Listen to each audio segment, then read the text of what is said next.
Президент Садыр Жапаров транспорт каражаттарын жана аларга болгон менчик укуктарын онлайн каттоо боюнча убактылуу эрежелерди киргизүү тууралуу жарлыкка кол койду. Бул демилге санариптик кызматтардын сапатын жогорулатуу жана каттоо системасын иретке келтирүү максатын көздөйт. Онлайн каттоо тартиби 2026 жылдын 1-апрелинен 31-декабрына чейин пилоттук режимде иштейт. Эгерде долбоор ийгиликтүү ишке ашса, Кыргызстанда транспорт каражаттарын жана менчик укуктарын туруктуу негизде онлайн каттоо боюнча мыйзам долбоору иштелип чыгат.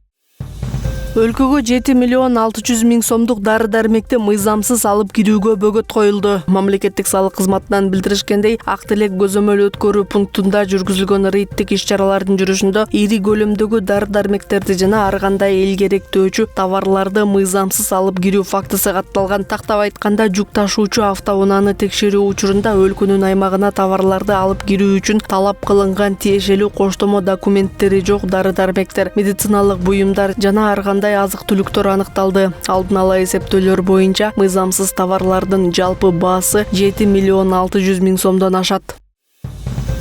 Бишкекте иттер тиштеген баланын абалы туруктуу деп бааланууда. Бул тууралуу кабар агенттигине Саламаттыкты сактоо министрлигинен билдиришти. Министрликтин маалыматы боюнча 6 жаштагы бала 1-апрелде саат 15:40 чамасында шаардык клиникалык тез жардам ооруканасына келип түшкөн. Бейтаптын баш мээси орточо деңгээлде жабыркаган, бир нече жери тиштелген, дененин үстүңкү жана астыңкы бөлүктөрү да жаракат алган дешти министрликтен. Ошондой эле учурда балага баардык керектүү медициналык жардам көрсөтүлгөнү, абалы туруктуу, бирок орточо оор экени айтылды. Бейтап баардык керектүү медициналык жардамды алып жатат, дарыгерлердин көзөмөлүндө турат деп белгилешти Саламаттыкты сактоо министрлигинен.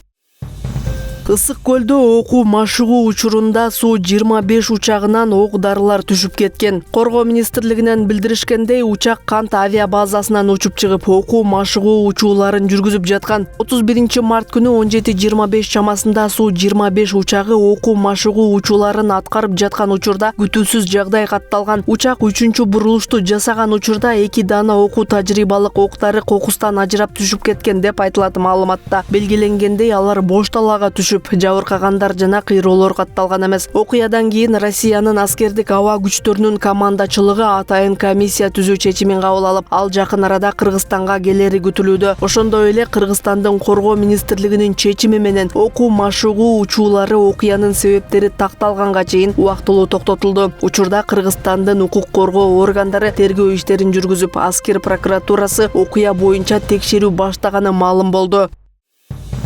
Баткен облусунун Лелек районундагы Разаков шаарынын Чимген айылынын тургуну Азамкул Ташбеков күнөсканада кулпунай өстүрүп, аймактагы ийгиликтүү ишкерге айланды. Бул тууралуу президенттин облустагы өкүлчүлүгүнөн билдиришти. Маалыматта белгиленгендей, учурда багбан кооператив мүчөлөрү менен бирге түшүм жыйноо менен алек болсо, жубайы ички базарда кулпунай сатууда. Алардын кулпунайына суроо талап жогору болуп, 1 килограммы 1500 сомго чейин бааланууда. Ишкер кулпунайды күнөсканада эле эмес, ачык асман астында тамчылатып сугаруу ыкмасы менен да өстүрөт. Өкүлчүлүктөн кошумчалашкандай, Азамкул Ташбеков сыяктуу айылдын 25 тургуну бир кооперативге биригип, айыл чарба жана азык-түлүк коопсуздугу боюнча глобалдык программа жана дүйнөлүк азык-түлүк программасы тарабынан каржыланган азык-түлүк коопсуздугу жана тамактанууну жакшыртуу аркылуу Баткенде туруктуу азык-түлүк тутумун чыңдоо долбоорунун алкагында колдоого ээ болуп, атайын окутуулардан өтүшкөн.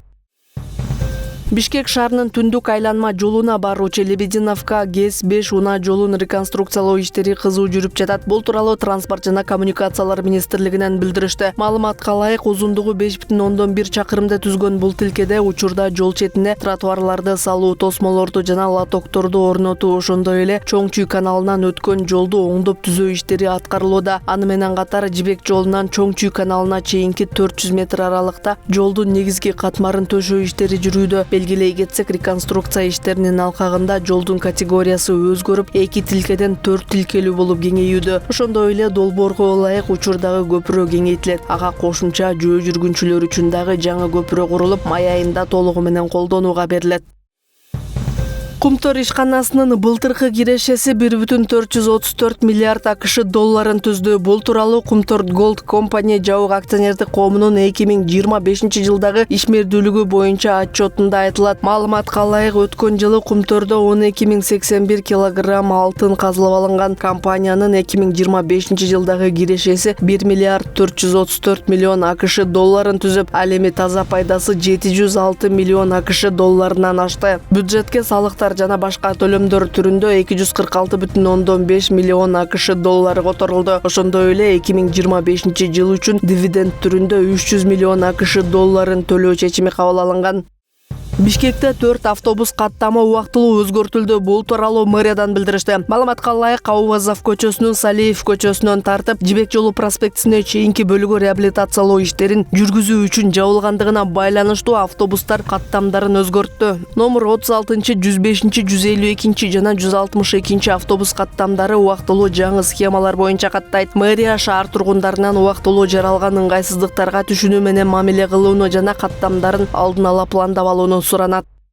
Сауд Аравиясынын мунай экспортунун көлөмү март айында 50%га төмөндөп, күнүнө орточо эсеп менен 3,3 миллион баррелди түздү. Бул тууралуу Известия Bloomberg агенттигине шилтеме берип жазган. Маалыматка ылайык, Сауд Аравиясынын февраль айындагы орточо чийки мунай экспорту күнүнө 6,66 миллион баррелди түзгөн. Эр-Рияд Перс булуңунун экспорттук терминалдарынан муңай агымын күнүнө болжол менен 7 миллион баррель ташый турган чыгыш-батыш кууруна бурду. Мындан тышкары Сауд Аравия Европа жана Түндүк Американын чыгыш жээгиндеги кардарларын Египеттин жер ортолук деңизинин жээгинде жайгашкан сактоочу резервуарлардан камсыз кылууну улантууда.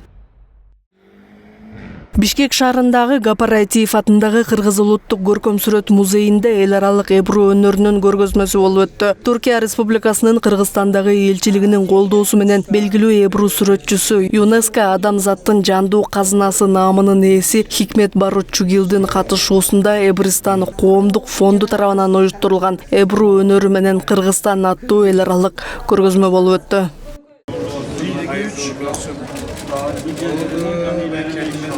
Бул өзгөчө сүрөт өнөрүнүн тарыхы байыркы кылымдарга барып такалат. Айрым изилдөөлөргө караганда ал Борбор Азия аймагында жаралып, кийин Осмон доорунда өнүгүп, дүйнөгө тараган. Башкача айтканда, бул өнөр биздин ата-бабалар менен да байланышкан мурас катары каралат. Илгери биздин ата-бабалар таш чыкканда суунун үстүнө чундай кылыпчы.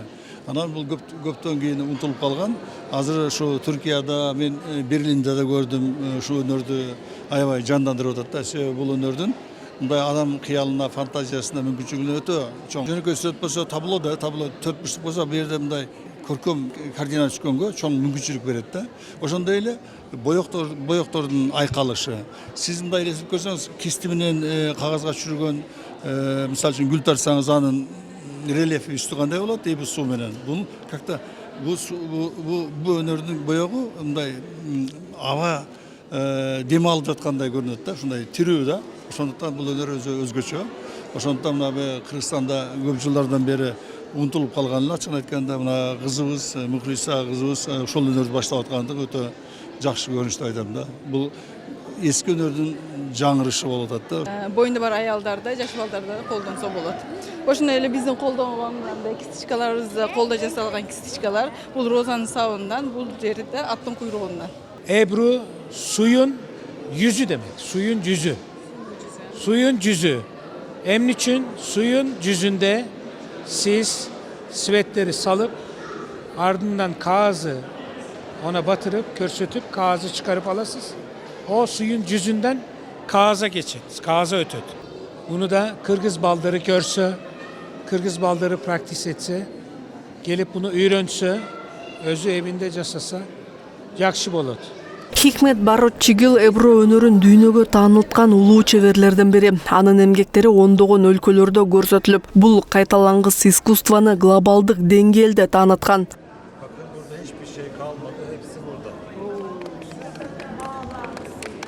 Ama bu gizemli, büyüleyici bir sanat. Benliğimi o kadar... Bu sıyqırdı iskustvo meni ошончо көзүнө тартып алды. Ошондон бери бардык нерсени ошол өнөргө берип, азыркы күндө күнү түнү ошол өнөр менен өтүүдө. Бул өнөр боюнча түшүндүрүп берген, кандай жасалат экендигин айткан, эч кандай bulak kitap çok bolçu. Bunun için ben şunday kitap yazayın dep hareket kıldım. Jana birinci kitapты жазып чыгышым 17 жыл вакыт алды. İzlep жатканда байкаган нерсем, bu искусство көрсө ушул жерлерден Türkistan'dan çıktı. Bu önürdün bilingen birinci adı Çağatay dilinde bol Ebre degen manaya gelet. Andan keyin Persik dilinde Abri dep aytышат. Andan keyin bolsa Abru dep azыр Elçi Mirza aytып кеткендей суунун жүзү, суунун бети деген маанага келген Abru сөзү болгондо түркчөдө болсо Ebru деп болгон. Жана 17-жылдан баштап Европага түрк кагазы деген нам менен тарап баштады. Көргөзмөгө келген шаар тургундары усталардын даяр эмгектерин көрүп, мастер-класста өнөрчүлөр тарабынан Баткен облусунун символу болгон айгүл гүлүн тартуу процессине күбө болушту. Темирдин заңынан алынган, анан топурактардан алынган боектор, табигый боекторду. Өнөрпөз атайын коюлаштырылган суунун бетине табигый боекторду тамчылатып, аларды кыл калемдер жана ийнелер аркылуу жайылтып, өзгөчө образдарды жаратат. Суунун бетинде пайда болгон сүрөт кийин кагазга, кездемеге же жыгачка өткөрүлөт. Эң кызыгы суу бетинде жаралган ар бир образ эч качан кайталанбайт. Ошондуктан ар бир Ebru уникалдуу чыгарма.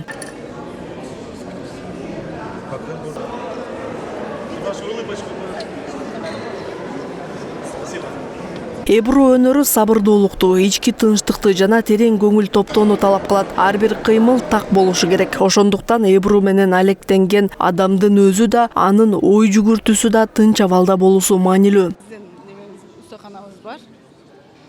Биздин негизги максатыбыз дагы көбөйсүн, дагы башкаларды үйрөнсүн. Ал эми кыргыз Ebru сүрөтчүсү Мухлиса Имамова Хикмет Баротчигилдин шакирти. Ал бул өнөрдү Кыргызстанда жайылтуу максатында Эбристан коомдук фондун негиздеген. Аталган фонддун алкагында кыргызстандыктар Ebru өнөрүн үйрөнүүгө мүмкүнчүлүк алышат. Мындай демилге улуттук маданиятты байытып гана тим болбостон, адамдарды сабырдуулукка, чыгармачылыкка жана ички тынчтыкка үндөгөн өзгөчө искусствону кеңири жайылтууга өбөлгө түзөт. Зарема Женалиева, Өмүрбек Мухтар уулу, Азия ТВ, Бишкек шаары.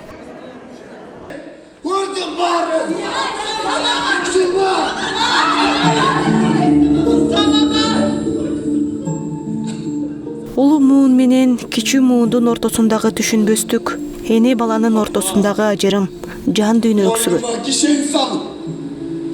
Bir жолго аялап бердим, сурардым бу сизден. Учурда болуп жаткан жашоодогу көрүнүштү чагылдырган Жеңишгүл Өзбековага таандык соно чыгармасы Токтоболот Абдымомунов атындагы Кыргыз Улуттук Академиялык драма театрында көргөзүлдү. Театрга келген көрүүчүлөр бир дем менен көрүп, кол чабуулар менен коштолуп жатты. Чыгарманын режиссеру Султан Ибраимов атындагы Ош Улуттук драма театрынын режиссер коюучусу Назгүл Мырзаканова чыгарма бүгүнкү күндө болуп жаткан көрүнүш экенине токтолду. Эне менен уулдун ортосундагы карама каршылык, ал эмнеден улуу муун менен азыркы жаш муундун көз карашынын бири-бирине дал келбестиги болуп калды да. Заманбап менен жашагысы келет, өзүнүн сүйүүсү, өзүнүн каалоо сезимдери менен андан ары турмуш улагысы келет, өз билгендей жашагысы келет. А эне билгенин айтат, андай туура эмес, мындай туура эмес деп акыл насаатын ал бала кабыл албайт. Вот эненин трагедиясы ошол. Жалгыз уул болсо ошол үй бүлөнүн биротолу ошол бул жерде спектакльде турган дарактагы өмүр дарагы ошо баласы өлүп калат. Эне катары баласынын жашоосун сактай албаганы, турмушун оңдой албаганы, экинчиден ошол үй бүлөнүн тукуму биротолу үзүлгөнү ал үчүн дагы оор нерсе, эне үчүн трагедия. Бул чыгармага дээрлик жарым жылдан ашык даярдык көргөндүктөн режиссер көрүүчүлөрдүн эмоцияларын көрүп, канчалык бир деңгээлде убактысы текке кетпегенине ынангандай болуп жатты. Ал эми залга толуу келген көрүүчүлөрдү жаңы өсүп келе жаткан жаш аткаруучулардын чеберчилиги кызыктырды. Театр чөйрөсүнө аралашканына 4 жылдын жүзү болгон Шермамет бул чыгармага келип калганы жөндөн жөн эмес экенин белгилейт. Образ актёрду тандайт дейт да, бул чындыгы, факт да бул. Ошондой эле болду. Мага окшош жактар аябай көп. Мен өзүмдөн мындай издендим. Бирок ошол эле учурда өзүмдөн дагы көп нерсе кошо алдым да. Ошо бүгүн эле жана саат 2-де коюлду бул жакта кош деген келбейт деп Володиндин. Ошол жакта канаттын образындамын. Ошол аябай оор жана эсте каларлык. Азырынча ошол театрда иштеп жаткандан баштап негизги каарман ошол канат. Кош дегим келбейттен. Бир убакта театрга кызыккан көрөрмандар суюлуп кеткен эле. Мына эми жылдан жылга элдердин кызыгуусу артып жатканы, маданияттын өнүгүп жатканын айгинелейт. Өзгөчө жаш муундардын театрга кызыгуусу келечектеги муундар үчүн аябай жакшы көрүнүш экенин талашсыз. Негизи эле Бишкекте акыркы учурларда театрдын коюлуп аткан спектакльдардын жаштар арасында актуалдуулугу аябай жогорулады да, менин билишимче. Анткени биз мисалы 4-5 жыл мурун студент кезде келип калчу элек, залдар толчу эмес эле, студенттерди атайын чакырып келип бекерге көрсөтүп ушинтип калышчу эле да. Акыркы мен мисалы мына быйыл аябай активдүү кирип, жумушман бошоп келип, жумуштан кийин келип киргенге аракет кылып атам. Билеттер жок калып атат, аншлаг болуп атат. Мисалы алсак эле мына 2-3 күн мурун Ош драма театрынын театр актерлорунун немесе театр актерлору келип ушу спектакльдерди коюп башташты. Андан сырткары Улан Мырза Карыпбаевдин баягы биз билген режиссердун фестивали башталды. Атайын жалаң ошол Карыпбаевдин спектакльдери коюлуп атат. Мен биринчисинде ошол бир келип кетчү Ош жака деген спектакльне кирдик эле көчө мурда күнү. Аябай зал толду да. Зал толуп, элдер батпай ушу чеккелеринде туруп алып көргөндөр да болду. Султан Ибраимов атындагы Ош улуттук драма театры Борбор калаага келип, театр жумалыгын өткөрүп жатканына бир нече күн болсо да, көрүүчүлөрдүн саны күндөн күнгө арбып жатат. Ош облусунан чыгармачылык топту жетектеп келген Улан Мырза Карыпбаевдин чыгармалары да аншлаг менен өтүүдө. Заманыбыз азыр мыкты заман болуп жатат. Президентибиз маданиятты колдогон заман болуп жатат. Ошондуктан мурун биз гастроль жөнүндө 10 жылдап үмүт этчү элек. Азыр болсо мынакей ушул жылдын башы менен биз премьералар жумалыгын өткөргөнбүз. Ошо премьералар жумалыгы 5 жаңы спектакль менен биз 5 айда 5 жаңы спектакль койдук. Ошо 5 жаңы спектакль менен борборубузга келип отурган кезибиз. Элдин азыр руханий байлыкка кызыгуусу артып, элдер театрга баргысы келип, жандуу, анан азыр жасалмай интеллект болуп калгандан кийин аны дагы түртүп коюп, ушул бир жандуу дүйнөгө, жандуу пикир алмашууга, жанды монтип ачып туруп артисттер билесиңер, жанын алып алып туруп жүрөгүн көрүүчүгө ыргытат да. Толуп турган моюндай согуп турган жүрөгүн көрүүчүгө ыргытат, анан кийин сыгылган кичинекей бырышкан бир жүрөктү алып туруп анан кайра ошону качать этип ар күнү көрүүчүгө, бул тирүү организм театр. Улан Мырзанын айтымында бул чыгармаларды көрүүчүлөр суранып жаткандыктан алдыда кайрадан кайталап көргөзүүнү пландап жатканын билдирди. Муну менен катар мамлекет тарабынан маданият тармагына көңүл буруу жакшы болуп жаткандыктан өлкөнү кыдырып, ал тургай чет өлкөлөргө дагы гастролго чыгуунун санын көбөйтүү иши алдыда турат. Асия Үлсөркул кызы, Нурбек Жолчубек уулу, Азия ТV жаңылыктар.